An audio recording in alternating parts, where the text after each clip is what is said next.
The Night Mail by Winston Hugh Auden, W H Auden. He was born on 21st February 1907. He was a British American poet who was born in England in a professional middle class family. His poems display the incorporation in his work of popular culture, current events, and vernacular speech.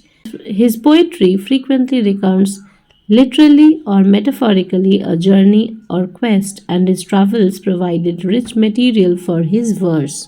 Besides being a prolific writer, Auden was also a noted playwright, librettist, editor, and essayist. Generally considered the greatest English poet of the 20th century, his work has exerted a major influence on succeeding generations of poets on both sides of the Atlantic. He died in Vienna on September 29, 1973. About the poem. The poem speaks on themes of human relationships, connections, and industry. The poem celebrates human connections. It is hopeful and sweet, charming and memorable. The poem Night Mail is a powerful depiction and analyzes the impact of a night train carrying the mail through the Scottish countryside. The charming and remarkably evocative poem was written in 1936. The lines of this poem, we can see that it was chopped and changed. This poem was commissioned for the film of the same name on which Auden was working in the 1930s. The film concerned a London Midland and Scottish Railway LMS mail train travelling from London to Scotland. The basic intent of the film, at least superficially, was to reveal how the mail was distributed by train. Auden was assisting with the production and filming, and it was determined that a spoken word poem set to music was needed for the end of the film. He wrote this piece for the occasion. The rhythm of the film matches the train's movement, and dreamy loneliness pervades much of it. It has become a classic in film circles. It is believed that Auden wrote the verses with the aid of a stopwatch as he set them to the film. Lines of this poem were chopped and changed to fit the film. One can almost hear the train chugging along as it brings the letters to the people of England and Scotland, especially in the first part, made up of 8 rhymed 4-beat couplets. Upon release, his work was received very well. It is now considered one of the best features of an unnoteworthy film. The mail is open to all, rich and poor. The train itself is personified as a calm, methodical, and kind being, no mere bureaucratic functionary. The poem is deeply sympathetic and compassionate for individual human beings, expressing the quickening of the heart of the person who might learn he has been remembered by someone else as the mail comes to the door. The night mail crosses the border overnight into Scotland. The way is steep. She passes moors and boulders. In the dawn, she descends into Glasgow. The landscape is a bit more industrial. There she heads towards dark furnaces set up like gigantic chessmen. Thus, we can say that the Night Mail originated from the desire to produce a film that served to project the public face of modern, trustworthy postal system, in addition to boosting the lost morale of the postal workers at the time. Now, the text goes, "This is the night mail crossing the border, bringing the check and the postal order. Letters for the rich, letters for the poor, the shop at the corner and the girl next door. Pulling up at Beatock, a steady climb, the gradients against her, but she's on time. Past cotton grass and moorland boulder, shoveling white steam over her shoulder, snorting noisily as she passes silent miles of wind-bent grasses." The poet describes the journey of a mail train through steep slopes and landscapes till reaching its destination on time. It moves as a unique force to face every kind of challenge. The poet emphasizes the commitment of the train. So the night mail is saying traveling from one country to another, from place to place, and bringing the posts such as letters, checks, postal orders for people. The border is the border of England and Scotland. So by crossing all boundaries, it hands over the mail to all sorts of people indiscriminately without knowing their racial distinctions and other prejudices. It remains unaffected. It carries different sorts of letters having different messages to different classes of people, formal, informal, and is a great source of satisfaction and comfort for poor as well as the rich, for businessmen and the common people as well. His journey is very arduous. Sometimes it runs up Bitok, a hilly place along the steep slope, overcomes the sheer ascent and reaches its destination on time. Although it is difficult to move along such a terrain of sharp rise, it does not get late and is always on time. The train goes past the cotton fields and uncultivated rocky land without taking any notice of them. It covers far and wide distances. It seems that it is concerned only with conveyance and transportation of correspondence. She moves on and never stops. Roaring and creating a loud snorting sound, the train proceeds and passes on from one point to another. She covers the long distances and passes by the grassy fields. When it passes nearby the grassy fields, the pressure of the air causes the grass to bend and bow, as if they are saluting and respecting and greeting and paying their respects to this unstoppable, ever moving, invincible train. The poet uses a figure of speech here called the transferred epithet when he refers to the silent miles of wind-bent grasses. As in this case, the silence is in the grassy field and not in the miles themselves. Thus, the poet transferred the epithet silent from the proper word wind-bent grasses to miles. So, despite the difficulty of moving along a sharp rise or a never-ending journey or crossing boundaries of every terrain, it never gets delayed and is always on schedule. It overcomes all hurdles and obstacles on its way, unaffected by human weaknesses such as laziness and lethargy, without discrimination of any sort, and meets the needs of all sorts of people. The second stanza. Birds turn their heads as she approaches, stare from the bushes at her blank-faced coaches.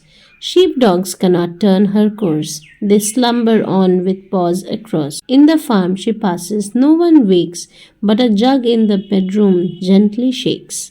The noise and blast of the coming train makes the birds look at it from their bushes. They look at it with surprise, keenness, and pleasure. They can see no human faces and find the carriages expressionless. She only takes interest in her aim of distributing the postal matter on time. Sheepdogs are very sensitive. They get up whenever some intruder tries to get nearer to their herds. But on the arrival of the train, they too do not awake or stir. The train is no more a subject of curiosity for them. They know she is harmless, and no matter how much they bark at it, she will not change her course but continue moving. And therefore, they are also aware of the fact that they are unable to affect the journey of the train in any way. Realizing the reality, they do not move and remain in the same posture, cross-legged and relaxed.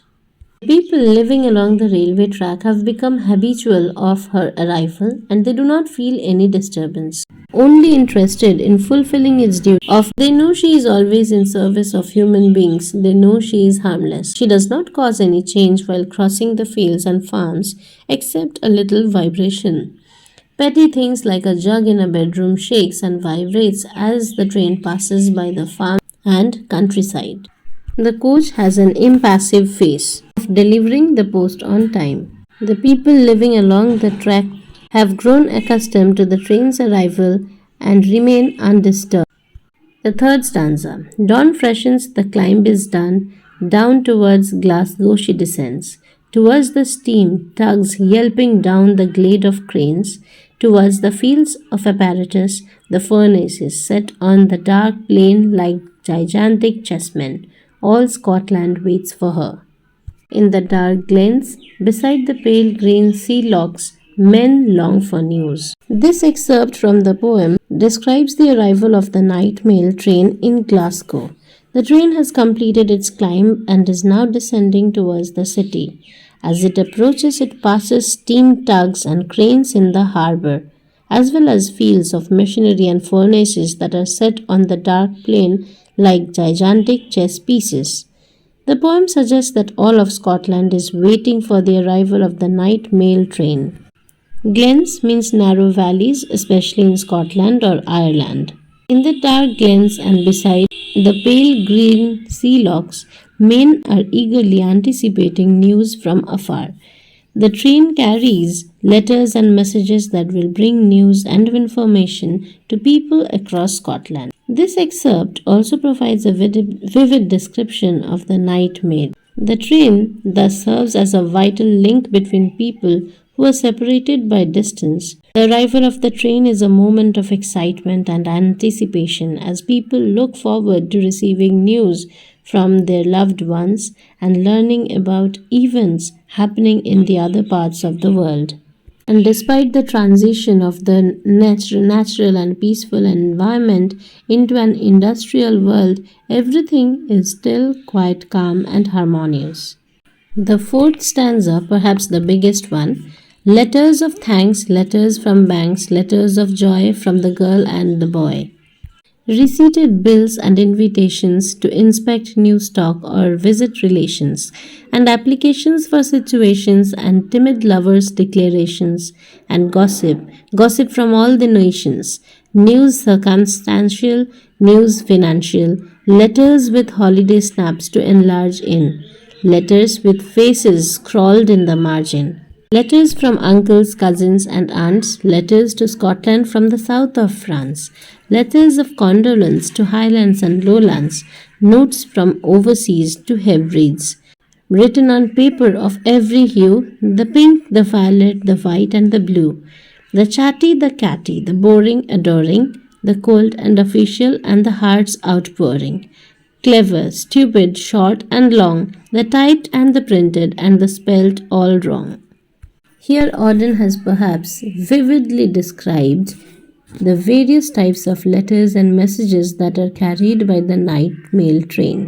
The wide variety of correspondence that is carried by the train as it travels through Scotland. The letters and messages carried by it serve to connect people across distances and allow them to communicate with one another, no matter how far. There are different types of letters and messages: letters of thanks from the banks, some checks, some financial matters, letters of joy from young people, bills that have been paid, invitations for events and gatherings, job applications, love letters from shy individuals, gossips from all over the world, news about specific events and financial news, letters with photographs from vacations that can be enlarged, letters with drawings of faces in the margins, letters from extended family members from the south of France to Scotland, letters expressing sympathy to the people in both the Highlands and Lowlands of Scotland, notes from abroad to the Hebrides Island off the coast of Scotland, and letters written on paper of many different varied colors. Such wide variety of correspondence highlights how important this service was for connecting people across distances and allowing them to communicate with one another, thus connecting and conveying a wide range of emotions and serving many different purposes. Some letters are friendly and chatty, while others are catty or boring. Catty, spiteful or malicious. Some express love and adoration, while others are formal and official. Some are clever, while others are not. Some are short, while others are long. It connects people across boundaries, and thus the train serves as a vital link between individuals who are separated by distance, allowing them to share their thoughts, feelings, and experiences with one another. In this way, the night mail train serves as a symbol of human connection and communication. So, every variety of letters one could hope to find is there, and as is every kind of writer, style of writing, and skill level that can be found.